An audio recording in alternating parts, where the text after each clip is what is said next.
નમસ્કાર વિદ્યાર્થી મિત્રો, આજે આપણે આ વિડીયોમાં દ્વિતીય સત્ર લેખિત મૂલ્યાંકન કસોટી 2025 અંતર્ગત તારીખ 21 એપ્રિલના રોજ ધોરણ 7માં જે વિજ્ઞાનનું પેપર છે તેના અભ્યાસ માટેનું એક મોસ્ટ આઈએમપી મોડેલ પેપરનું સંપૂર્ણ સોલ્યુશન કરવાનું છે. વિદ્યાર્થી મિત્રો, જો તમે અમારી ચેનલ ઉપર નવા હોય, પહેલી વાર હોય તો ચેનલને સબસ્ક્રાઈબ કરવાનું ભૂલતા નહીં, જેથી કરીને બીજા પેપરના વિડીયો તમને ઝડપથી મળી શકે. પ્રશ્ન નંબર 1માં આપેલું છે, માગ્યા મુજબ જવાબ આપો.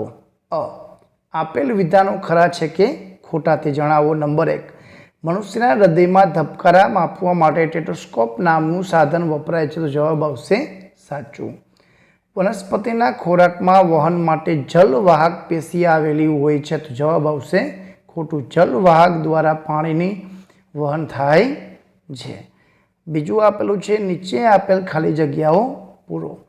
ખાલી જગ્યા નામની લીલમાં અવખંડન જોવા મળે છે, તો જવાબ આવશે સ્પાયરોગાયરા. લિંગી પ્રજનનમાં એક નરજન્યુ અને એક માદાજન્યુ ભેગા મળી એક ખાલી જગ્યા બનાવે છે, તો જવાબ આવશે ફલિતાંડ. ત્રીજું આપેલું છે, દેખાવના આધારે આકૃતિને ઓળખીને બતાવો. અહીં આપણને સેલ એટલે કે વિદ્યુત કોષ આપેલું છે. અહીં નાનો બલ્બ એટલે કે વિદ્યુત બલ્બ આપેલો છે.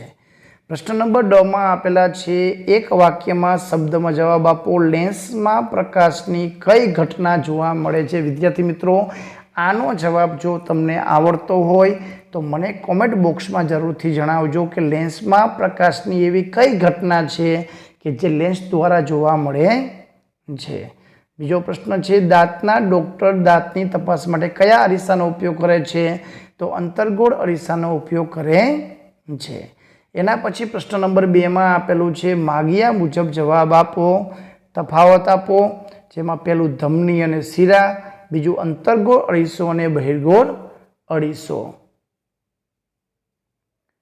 તો પહેલો તફાવત છે ધમની અને શીરા. તો તે હૃદયના શરીરના વિવિધ ભાગો તરફ રુધિર લઈ જતી રુધિરવાહિની છે. તે શરીરના વિવિધ ભાગો તરફથી હૃદય તરફ રુધિર લઈ જતી રુધિરવાહિની છે. ધમની રુધિર ઊંચા દબાણથી વહન પામે છે. શીરામાં રુધિર શાંત પ્રવાહે વહન પામે છે. ધમનીમાં વાલ્વ હોતા નથી, શીરામાં વાલ્વ હોય છે. ધમનીની દિવાલ જાડી અને સ્થિતિસ્થાપક છે. શીરાની દિવાલ પાતળી અને ઓછી સ્થિતિસ્થાપક છે. વિદ્યાર્થી મિત્રો, અહીંથી તમારે કોઈ પણ 2 જ મુદ્દાઓ લખો તો પણ તમને પૂરા માર્ક મળશે. એના પછી અંતર્ગોળ અરીસો અને બહિર્ગોળ અરીસો. તો અંતર્ગોળ અરીસો છે અંદરની સપાટી ચળકતી હોય છે. બહિર્ગોળ અરીસામાં બહારની ઉપસેલી સપાટી ચળકતી હોય છે. તેના વડે વસ્તુ મળતું પ્રતિબિંબ વાસ્તવિક કે આભાસી હોઈ શકે. તેના વડે મળતું પ્રતિબિંબ હંમેશા આભાસી જ હોય છે. અંતર્ગોળ અરીસાનો ઉપયોગ સર્ચ લાઇટમાં અને વાહનોની હેડલાઇટમાં થાય છે. બહિર્ગોળ અરીસાનો ઉપયોગ વાહનોની સાઇડ લાઇટ ગ્લાસ તરીકે થાય છે. તો આ હતા તફાવતના જવાબો. આગળ જોઈએ, આપણને જોડકા આપેલા છે, જેમાં વિભાગ અ વિભાગ બી સાથે જોડવાનો છે. અહીંયા આપણને સંકેતો આપેલા છે. તો પહેલામાં આવશે વિદ્યુત કોષનું સંકેત છે, બીજું બેટરી, ત્રીજું વિદ્યુત તાર અને વિદ્યુત બલ્બમાં જે ફિનામેન્ટ આવે છે તેનું ચિત્ર. તો આ રીતે તમારે અલગ અલગ સંજ્ઞા વડે જે દર્શાવાય છે એના ચિત્ર સાથે તમારે જોડવાના છે. પ્રશ્ન નંબર 3 માં આપેલું છે, નીચે આપેલા ફળોનું માંસલ ફળ અને શુષ્ક ફળમાં વર્ગીકરણ કરો. તો અહીં આપેલા એમાંથી કેળી, કેરા અને સફરજન એ માંસલ ફળમાં આવશે, જ્યારે મગ, ચોખા અને તુવેર એ શુષ્ક ફળમાં આવશે. તમારે બંને માંસલ ફળ અને શુષ્ક ફળ લખીને તમારે જે વસ્તુ છે જેમાં આવે એમાં વર્ગીકરણ કરવાનું છે. બીજા પ્રશ્નમાં આપેલું છે, નીચેલા વિધાનો અંતર્ગોળ અરીસા અને બહિર્ગોળ અરીસામાં વર્ગીકરણ કરો. તો વાહનોની હેડલાઇટમાં ઉપયોગ થાય તો અંતર્ગોળ અરીસો, દાંતના ડૉક્ટર ઉપયોગ કરે તો અંતર્ગોળ અરીસો, વાહનોની સાઇડ મિરર તરીકે ઉપયોગી છે તો બહિર્ગોળ અરીસો, ડૉક્ટરના ગળાની તપાસ કરવા ઉપયોગ કરે તો અંતર્ગોળ અરીસો, અને સેવિંગ મિરર તરીકે વપરાય તો બહિર્ગોળ અરીસો. તો તો આ રીતે તમારે વર્ગીકરણ કરી લેવાનું છે। એના પછી પ્રશ્ન નંબર 4માં આપેલું છે ખાલી જગ્યા આપેલી છે, ખાલી જગ્યા પૂરો। ઝડપ માપવા માટેના સાધનને ખાલી જગ્યા કહેવાય છે, તો જવાબ આવશે સ્પીડોમીટર। બે શેરો વચ્ચેનું અંતર માપવા માટે ખાલી જગ્યા એકમ વપરાય તો કિલોમીટર। એના પછી આપણને વિકલ્પ આપેલા છે નીચેનામાંથી ગંદા પાણીનો સ્ત્રોત કયો છે, તો જવાબ આવશે એ ગટર, ત્યાં ગંદુ પાણી હોય છે। બીજો વિકલ્પ છે તમારી શાળામાં પાણીના ટાંકાને જંતુમુક્ત કરવા માટે તમે શેનો ઉપયોગ કરશો, તો ક્લોરીનનો ઉપયોગ દ્વારા જંતુમુક્ત કરી શકાય છે। પ્રશ્ન નંબર ક માં આપેલું છે ટૂંક જવાબી પ્રશ્નોના ઉત્તર આપો, જેમાં એક જાગૃત નાગરિક તરીકે પાણીને શુદ્ધ રાખવા તમે કેવા પગલાં લેશો, તો વિદ્યાર્થી મિત્રો આ જવાબ આપણે મૌખિક લખી શકાય। તો પાણીને શુદ્ધ રાખવા માટે પાણીમાં કોઈ પણ જગ્યાએ કોઈ ખરાબ અશુદ્ધિ મળે નહીં તેનું ખાસ ધ્યાન રાખવું જોઈએ। કચરો છે કોઈ પણ નદી કે કોઈ પણ સ્વચ્છ પાણી હોય તેમાં ન ફેંકે તેનું પણ ધ્યાન રાખવું જોઈએ। આના સિવાય વિદ્યાર્થી મિત્રો આપણે શું કરી શકીએ, કેવા પગલાં ભરી શકીએ, જો તમને ખબર હોય તો મને કોમેન્ટમાં જરૂરથી જણાવજો। આગળનો પ્રશ્ન છે લેન્સની વ્યવહારમાં ઉપયોગિતા જણાવો। વિદ્યાર્થી મિત્રો સૌથી પહેલાં આપણે હેતુલક્ષી પ્રશ્નનું સંપૂર્ણ સોલ્યુશન કરી લઈએ, પાછળ વિડીયોના અંત ભાગમાં આપણે ટૂંક જવાબી પ્રશ્નનું સોલ્યુશન કરશું। ટૂંક જવાબી પ્રશ્નોમાં આગળ આપેલો છે કે જંગલોનો વિનાશ અટકાવવા માટે તમે કેવા પગલાં લેશો, ગંદા પાણીના કારણે ફેલાતા રોગો અટકાવવા માટેના તમારા સૂચનો જણાવો। આગળ છે વૈજ્ઞાનિક કારણ આપણને પૂછાયેલા છે।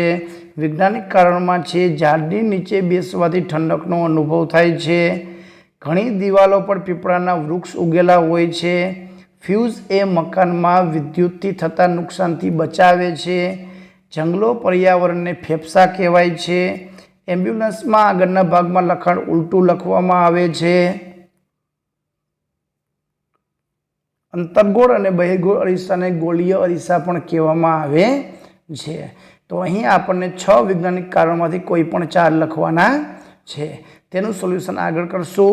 પ્રશ્ન નંબર 7માં પણ માગ્યા મુજબ જવાબ આપેલું છે કે આપણા શરીરમાં નકામા કચરાના નિકાલ માટે કયું તંત્ર કાર્યરત છે, તે તંત્રના અંગોના નામ, પરાગનયન એટલે શું, એના 2 પ્રકાર, વિદ્યુત પરિપર્થ કોને કહેવાય, કયા કયા સાધન વપરાય, પીવાના માટલામાં પાણી ભરતી વખતે સ્વરા માટલામાં મોઢું પર કપડું રાખી પાણી ભરે તો કઈ પ્રક્રિયા કહેવાય, ગાળણની પ્રક્રિયા, જંગલો આપણી દિવાલ દોરી છે, અને વિઘટકો એટલે શું, કોઈ પણ 2 વિઘટન નામ જણાવી તેનું કાર્ય જણાવો। તેનું સોલ્યુશન આપણે આગળના વિડીયોમાં કરશું। પ્રશ્ન નંબર 8માં આપણને દાખલા આપેલા છે, તેનું સોલ્યુશન કરી લઈએ કે એક કારની ઝડપ આપણને 60 કિલોમીટર પ્રતિ કલાક છે, તો તેને 2 કલાકમાં સરેરાશ, તો કાપેલું અંતર બરાબર ઝડપ ગુણ્યા સમય, તો ઝડપ 60 કિલોમીટર, સમય લાગતો 2, તો 60 દુ 120 કિલોમીટર પ્રતિ 2 કલાકે અંતર કાપશે।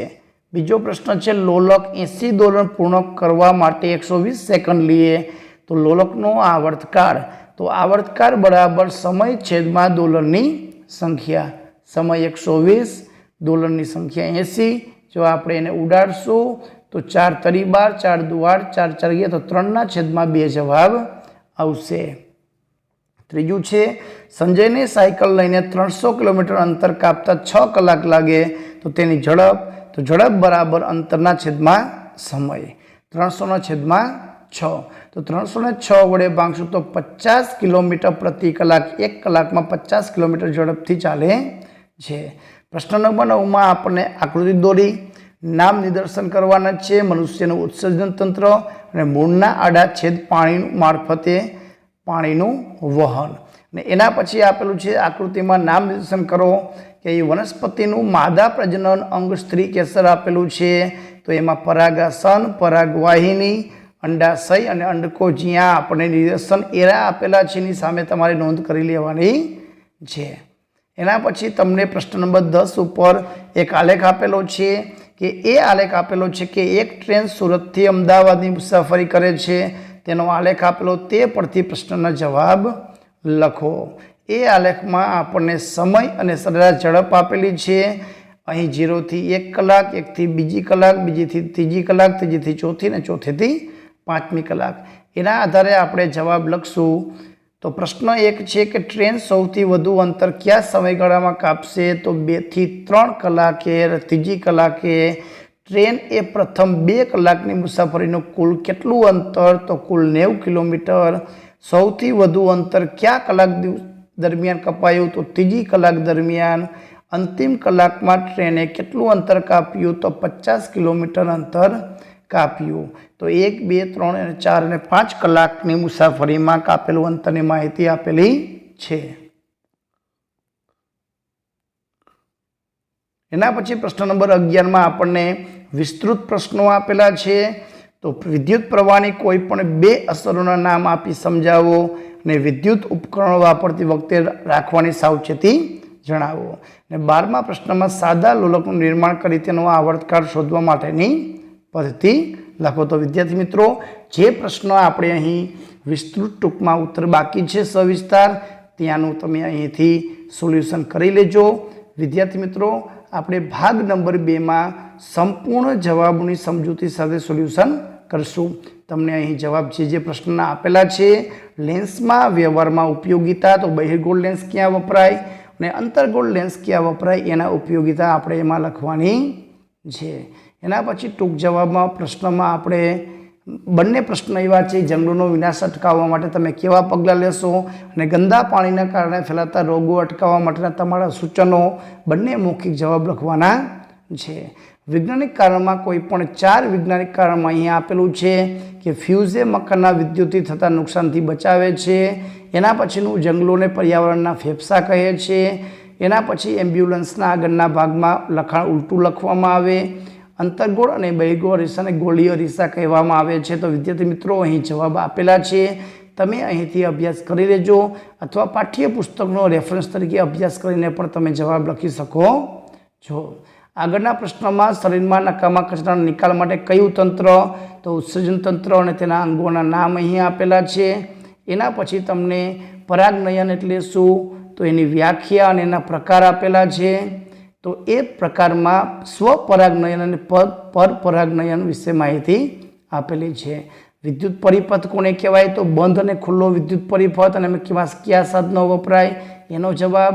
માટલામાં પાણી પડતી વખતે કપડું ઢાંકી ગાળવામાં આવે છે. ગાળણની પ્રક્રિયા, કેમ કે અશુદ્ધિઓ દૂર કરી શકાય એટલા માટે. જંગલો આપણી જીવાદોરી છે, કારણ કે જંગલો આપણે અનેક રીતે ઉપયોગી છે. તો એના ઉપયોગો વિશે આપણે લખવાનું છે.